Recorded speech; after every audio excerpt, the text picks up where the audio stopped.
So it's my great pleasure to introduce the next speaker, Dr. Deepak Bonagiri. We fondly know him as Bona from college days. So it's great to see him after so many years. He's currently the clinical director for critical care, including anesthesiology and emergency medicine, intensive care at the Sydney Southwest Local Health District, Sydney, Australia. He's the senior examiner for College of Intensive Care Medicine at Australia and New Zealand, and he has chaired the New South Wales state committees of the CSEM and the Australian-New Zealand Intensive Care Society. So over to you, Bona. Okay, look, thanks, Amol, and it's indeed a pleasure to come here and speak. I also was the person who set up the organ donation agency in New South Wales, which is the state where I live. So I don't know how it works here, but their organ donation is kind of the ICU side of things, and organ transplantation tends to become kind of the surgeons and the hepatologists, their side of things. So there was, kind of this barrier between the two, and part of my job when I was directing and trying to set up the organization was to break those barriers, which I think we have done now successfully, at least in New South Wales. So anyways, to take you to a case, so this is, this is a recent case where a 42-year-old school teacher from a regional area suddenly lost consciousness, intubated, and was admitted into the largest private hospital in this country. His CT head showed an AVM, uncal herniation. He was diagnosed as being brain dead clinically, and the family agreed to organ donation when it was raised by the intensivist here. And he was a successful multi-organ donor. Now, one of the recipients of this donor was my own brother, so that's why, organ donation is something that's pretty close to my heart. So what's the role of an intensivist or an ED physician? Firstly, it's to identify these donors early, discuss it with your organ donation agency if you've got one, or if you've got a protocol, set it into process, diagnose brain death, declare death, have a discussion, medically manage the donor, and that's quite an important thing to do too, because if you manage your donor well, then the retrieved organs or the transplanted organs also work quite well. Feedback to the family and the team after organ retrieval, so once the retrieval surgery is done. It's very important to go back to the ICU guys and say, look, this is what happened, this is, how many organs we got. Also important to speak to the donor family and say, look, your cousin or whoever died, but 4 people benefited from his donation. And then also audit the performance of your team, see if things can be done better. So the guidelines for this, if you look up the top, Rahul Pandit, who used to work with us in Sydney, he's written the Indian Society of Critical Care Medicine position statement, which is more of a guideline on organ donation. And below we have the ANZIC statement that I was part of writing, at least the last edition in 2013. So both these guidelines are pretty similar, and I'll go through a few of the salient points in that. So the important thing for organ donation as such is to have a trigger. This is something that everyone from your nurses, by the bedside, every intensivist, every registrar, every resident should know. If you've got a patient who's got a GCS that's low, who's intubated, who's ventilated, and you're thinking you're going to initiate end-of-life care discussions, think about organ donation. That trigger will then help everyone in the team know and think about organ donation as being a possibility. Sorry, so looking at what happens here in India, and this is where one of the authors here who worked with us in Perth wrote, and his conclusion was really that they need government support, and also you need a lot of education. If you look at education, especially in Australia, education about organ donation, the course that we run there, is mandatory for every intensive care trainee. So it's one of the things that you have to do if you want to appear for the exam of the College of Intensive Care. And something similar here would certainly help and improve the rate of organ donation. So the legal framework, and this is the Indian legal framework. Obviously in Australia we've got a legal framework that works and is similar, but in India it's relatively recent, only since 1994. And there are various regional networks for organ and tissue transplantation. The definition of brain death is also very important. Although the original definitions came out of Harvard, I think in the mid-1960s, For that to be adopted and be legal is very important, and that happened in this country only relatively recently. And it's very important when you talk about organ donation to define what death means, because death, as you know, can occur because your heart stops. So in the dramatic way that you see in films, the ECG goes up and down and then becomes a straight line. That's death. But death also occurs when there's irreversible loss of function of the brain, and that's brain death or brainstem function death that we all know and diagnose. So brain death certification, in this country, for certification, you need 4 doctors. I'm sure most of you are aware of it. So the doctor is looking after the patient, the doctor in charge of the hospital where the patient is treated, and unspecified specialties, physicians, surgeons nominated, and also a neurologist or neurosurgeon. In our country, we don't need neurologists or neurosurgeons. We certainly need 2 intensivists, and we need an independent person who's often the director of medical services to sign it off to say this process was undertaken independently. So brain death testing, when you come down and try and test for brain death, be very sure that the preconditions are met. Make sure your patient's not drunk, or he's not intoxicated from some substance, because those are reversible things. Make sure the coma is not because of depressant drugs, muscle relaxants, hypothermia, hypovolemic shock, metabolic and endocrine disturbances. Now, I'm sure there's some of you in the audience who would say, what if I have somebody with severe traumatic brain injury who we've paralyzed and sedated with thiopentone? How do I diagnose brain death in that instance? You can't. You've got to wait for a period of time. Secondly, you can't do clinical testing, and you've got to go through some radiological testing to diagnose the lack of blood flow in the brain. So you can't do it in every instance. If you're not sure of this, be sure your patient's not brain dead. Don't go down the path of brain death testing at all. So how do you do it? So you look for response to pain, to central pain. Do your cranial nerve testing. Include the cold caloric test, which is where you put cold saline in the ear and you look for nystagmus. And do apnea testing.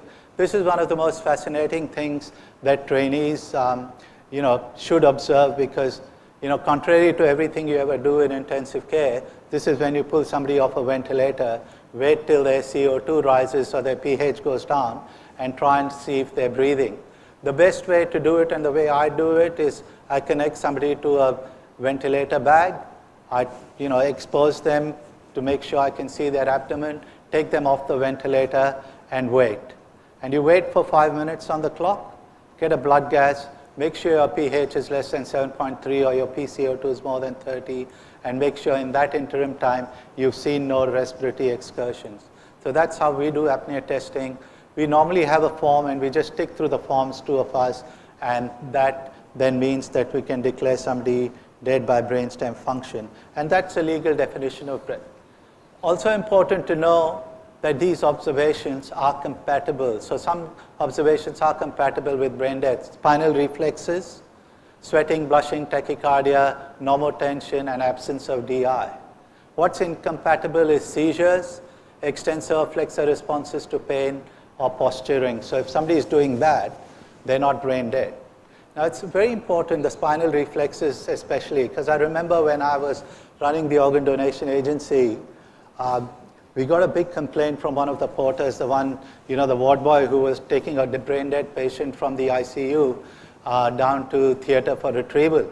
He said, this patient's not dead because his leg is moving. Because every time he touched him, his leg was moving. And it was just a spinal reflex.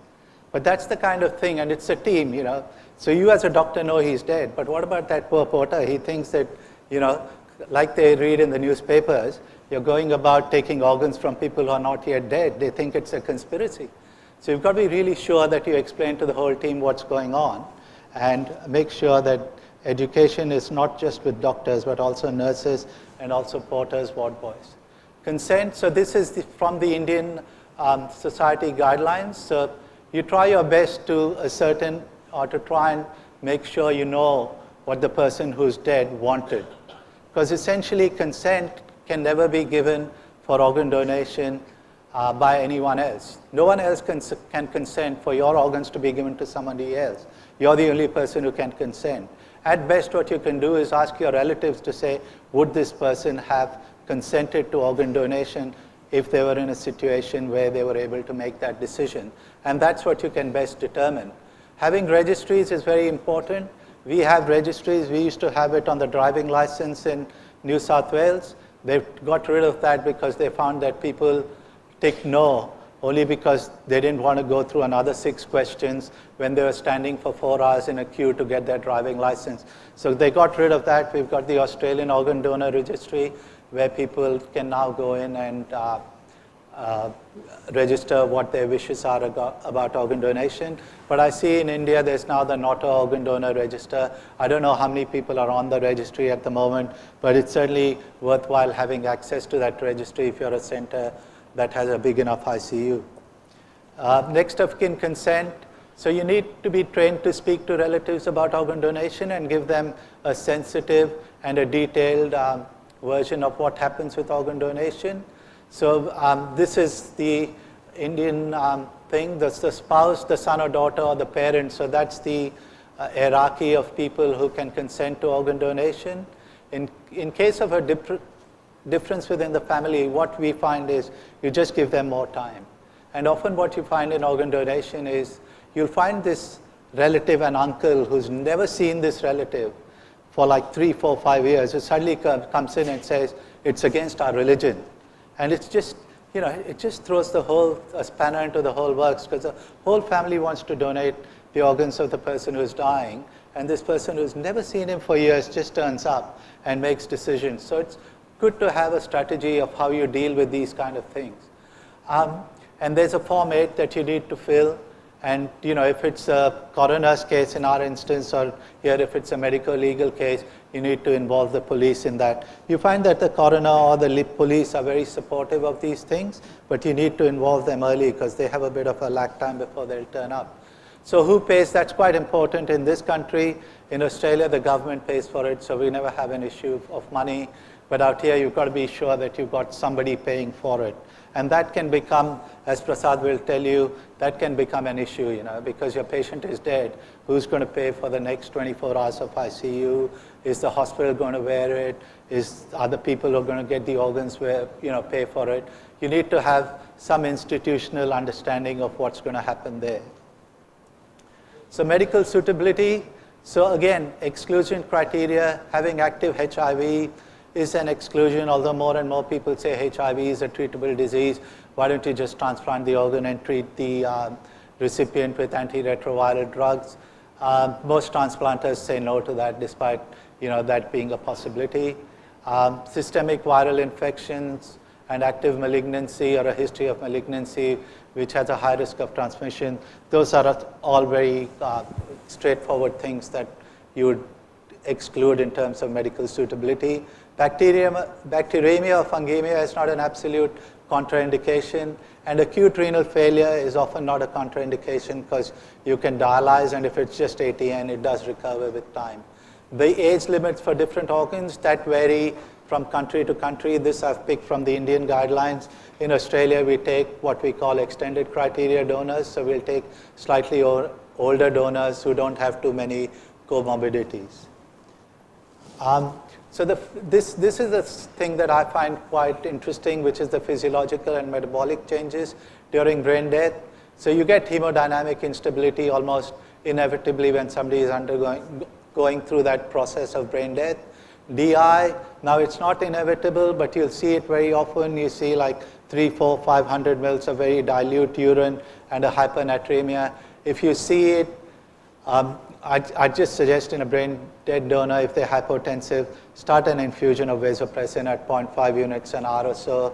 You can give DDAVP if they're hemodynamically stable, but most of these patients, their blood pressure is low too, so you can use vasopressin instead of noradrenaline as your vasopressor, and that treats both problems. But according to protocols or guidelines, DDAVP still is the first-line drug for diabetes insipidus. Hypothermia, most people will be hypothermic, and it's just good ICU. So although the person's brain dead, look after him with the same respect and the same level of care that you would any other patient. So maintain normothermia and so on and so forth. So T3, you get some patients who have very low T3 levels and they're very hypothermic. And in our protocol, especially for heart donors, we include T3 as part of what we call the hormonal resuscitation. So we give T3 methylprednisolone to most patients who are heart donors. We've done a meta-analysis of the best available data, and certainly there was no difference between patients who got empiric T3 versus no T3, but we still use it in our protocol, and in patients who are on big doses of vasopressors, we'd still give them T3. Anemia, coagulopathy, and immunological changes, look, that's just good ICU. So if the hemoglobin's very low, the patient's dead. So I'm not quite sure I would transfuse everyone, but you can decide what you want to do at the particular time when it comes in the individual patient. So general care, so infection control, hand hygiene, turning, so on and so forth. In our experience, from the time you decide somebody is going to be an organ donor and get a consent to the time they go to theater for organ retrieval, it's often between 24 to 36 hours. So you've still got to care for your patient. You've still got to maintain a saturation, normal carbia, normal tension, and so on and so forth. So you've still got to do the normal ICU things you do. You can't just stop doing those things. So goals of treatment of the organ donor. So this is what you do: normothermia, normal tension, normal oxygenation, routine hormone therapy. I wouldn't do it. Vasopressin, that's the dose you'd use, between 0.5 and 4 units an hour. If you're going to give T3, give a 4 microgram bolus and then 3 micrograms per hour as an infusion. IV T3 is very expensive, so if you're going to use it, be pretty sure it's needed. And methylprednisolone, you can give that. Some of the protocols, I think some of the lung protocols in our country, they recommend that you give methylprednisolone to all donors. Again, in treating, if you've got a multi-organ donor who's going to be a lung donor, better to give PEEP so you don't get atelectasis, so that when those organs are transplanted into somebody else, it doesn't take a long time and there's not much sputum in the transplanted recipients. So you've got to look at it slightly differently, because these lungs are going into someone else or the kidneys are going to somebody else, and you want them to be at the best state they can, so that the recipient gets the best outcome of these organs. Investigations, look, the hematology and biochemistry, the transplanting teams will ask you for that to test for organ function. Heart donors, you need echocardiograms, sometimes you need the PA and AP dimensions of the chest on chest X-ray for the lung donors. Sometimes you're asked for a CT chest, and we often find it quite difficult to take dead patients around an ICU, from an ICU that's on level 3 down to an underground CT scan. So you've got to decide and find out whether it's really accepted. Cross-matching and tissue typing, so you need about 150 or 200 mils of blood for tissue typing. The thing that you've got to work out as a team and as a protocol, what are you going to do if your brain-dead organ donor has a cardiac arrest? Because that's a very difficult situation, because somebody is dead and they're dying again. What are you going to do? Are you going to do CPR or not going to do CPR? Like, what are you going to do if they're on 100 mils of noradrenaline suddenly?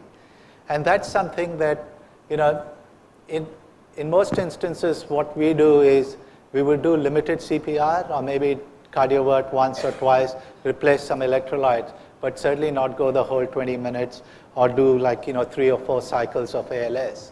But that's something as a team you've got to decide in most donors, and if they're unstable, decide early, let the family know, look, it's possible that their heart stops, and if their heart stops, this organ donation is going to stop, and we're not going to go to retrieval. So it's good to have a plan, good to communicate early, and that then avoids problems along the way. Donor management during organ removal. So this is more for the anesthetist. So the person's dead, so you think you wouldn't need an anesthetic, but quite often you still do, because you still get hemodynamic instability due to all the reflexes. So you need a bit of an opioid and you need a muscle relaxant in most of these patients. And give both of them, because it's going to help with organ retrieval, it's going to help with the organ function in the recipient, and it also makes the surgeon, the anesthetist, and the whole team feel like you're doing something respectful to the donor, that you've just not given up and not doing an anesthetic as you would do otherwise. So the other things, anesthesia as such is not required, so you may not give any gases. Agents, so like I said, give a muscle relaxant, and you can give beta blockers, vasodilators as indicated. So give a good anesthetic as you would to any other patient. So I'd briefly touch at the end on donation after cardiocirculatory death. I spoke to some of the people here, and it's not in the protocols in most institutions. In Australia, we used to have it happen on an ad hoc basis up until 2005, and after that, we went in and wrote a proper protocol, and through ANZICS, we've kind of made it official. It's now official and taken up by all our states, and you can donate just after circulatory death, that is where the heart stops. The outcomes for the recipients are similar. Lungs, hearts, livers, kidneys are being retrieved after cardiocirculatory death, and they now form about 15 or 20% of organ donors in our country. But if you want to use it or do it, have a protocol. My experience is from the time you talk about it first till the time you do your first DCCD donor, it takes about 3 to 5 years. So it takes a long time to simulate it, get everyone on board and do things. It takes a fair bit of time. I'll skip through these next slides very quickly because I've finished my time. But in Australia, we've now got best practice guidelines for organ and tissue donation. There are 8 elements to it, and they include everything from communication to after donor care. This is how, the FDC, which is the Family Donation Conversation Trained Specialist, which is the organ donation agency, this is what what outcomes are expected from them, and the one above is what's expected from the ICU team. So there are 8 things, and we're all going to be measured against these 8 things. So every hospital is going to be measured against these, and we are going to be benchmarked against these things in Australia. And that's a very institutional guideline-based therapy or guideline-based policy that we hope will increase the organ and tissue donation rate in Australia, in New Zealand. And finally, organ donation is a team sport. It's not an individual sport. It takes a lot of patience. So it's the doctors, all levels of doctors, nurses, your social workers, your physiotherapists, and everyone's involved in it. So if you're going to set up a team for organ donation, involve all of them, involve the organ donation agency, do some simulation if you can, and talk. It's very easy as a doctor, as an intensivist, to come and diagnose brain death. But the thing after that goes on takes a long time. And how you talk to the family and how you manage organ donors stays with those families for years and years and years. And it'll be a very positive experience if you do it well. So I might end on that note, and if there's time, I'll take a question or two. Actually, excellent talk, Deepak. And I think if there are no questions, I think we'll just move to the next talk. I would like to request Dr. Amol Bapesar to kindly felicitate Dr. Deepak Bonagiri. Thank you.